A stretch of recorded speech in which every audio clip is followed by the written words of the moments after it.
2500 రూపాయలు బ్యాంకులలో వేస్తా అని చెప్పిండు. 4 నెలలు గడిచిపోయింది. వేసిండా అమ్మ 2500 రూపాయలు? ఏదా? ఒకటి.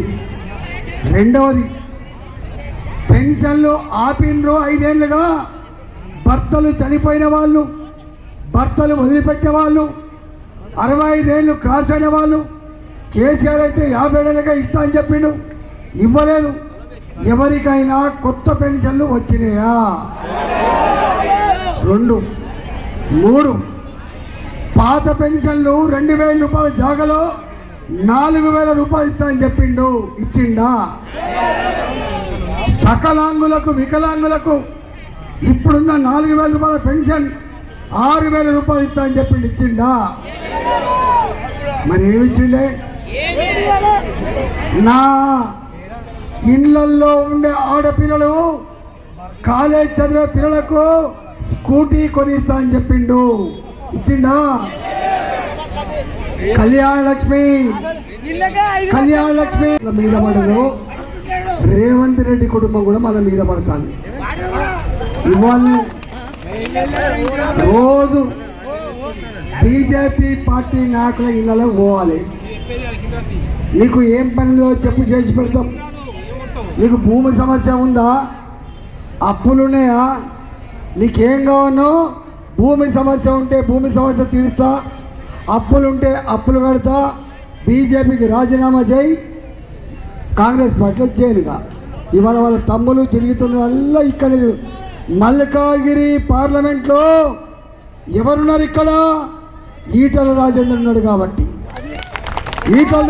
కాబట్టి, ఈయన గెలిస్తే మరి ఆయనకి ఏమైందో తెలియదు. కానీ ఆనాడు హుజురాబాద్లో కూడా కేసీఆర్ 600 కోట్ల రూపాయలు ఖర్చు పెట్టి ప్రతి దళిత కుటుంబానికి 10 లక్షల రూపాయలు ఇచ్చి, ఊర్లే దావతులు ఇచ్చి, ఇచ్చిన పైసలే తప్ప వాళ్ళ సొంత పైసలు కాదు. కాబట్టి ఇస్తే బాధ్యత తీసుకోవాలి. హుజురాబాద్ ఏం చేసిండ్రో 2021లో ఇవాళ కాంగ్రెస్ పార్టీ కూడా కర్రు కాల్చి వాత పెడుతున్న విషయం మరి మర్చిపోతున్నారు వాళ్ళు.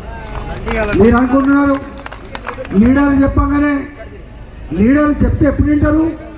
లీడర్ చెప్పేది ప్రజలకు ఇష్టం ఉన్న చెప్తే వింటారు తప్ప, ప్రజలకు ఇష్టం లేని చెప్తే వింటారా? ప్రజలంతా మోడీకి ఓటు వేయాలని చెప్పి అనుకుంటే, ప్రజలంతా ఈటలన్నకు ఓటు వేయాలని అనుకుంటే, ప్రజలంతా కమలంపు గుర్తును గెలిపించాలనుకుంటే, ఇవాళ నాయకులు అమ్ముడు పోయి మీరు కాంగ్రెస్ పార్టీకి ఓటు వేయమంటే వేస్తారా? మనకు గొర్రె లెక్క కనబడుతున్నామా? మనకు ఆలోచన లేదా?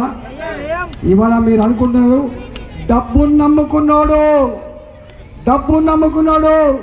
మద్యం సీసాలు నమ్ముకున్నాడు, అధికార దుర్యోగం నమ్ముకున్నాడు, దౌర్జన్యాన్ని నమ్ముకున్నాడు. కేసీఆరే మట్ల కలిసిపోయిండు. రేవంత్ రెడ్డి కూడా గది పడుతుంది. ఇట్లాంటి పని చేయకండి. ఆనాడు నీ పార్టీ నాయకులను కేసీఆర్ కొన్నప్పుడు, తీసుకుపోయినప్పుడు నువ్వేం మాట్లాడినావు? ఇవాళ మళ్ళీ మీరు కూడా గదే పని చేస్తున్నారు. ఇది మంచిది కాదు. ప్రజలు పువ్వు గుర్తు మీద ఓటేసి బీజేపీని గెలిపించి బీజేపీలోనే ఉండమని చెప్పిండు కార్పొరేటర్ని, బీజేపీలోనే ఉండమని చెప్పింది ఎమ్మెల్యేలను, బీజేపీలోనే ఉండమని చెప్పింది ఎంపీని. కానీ బీజేపీలో గెలిచి కాంగ్రెస్ పార్టీకి అమ్ముడు పోమని చెప్పని చెప్పిండ్రా? కానీ ఇవాళ చేస్తున్నారు. కానీ గుర్తుపెట్టుకో, ఇవాళ కేసీఆర్ పతనం కావడానికి 10 ఏళ్ళు పట్టింది. నువ్వు పతనం కావడానికి ఎక్కువ రోజులు పట్టాయి.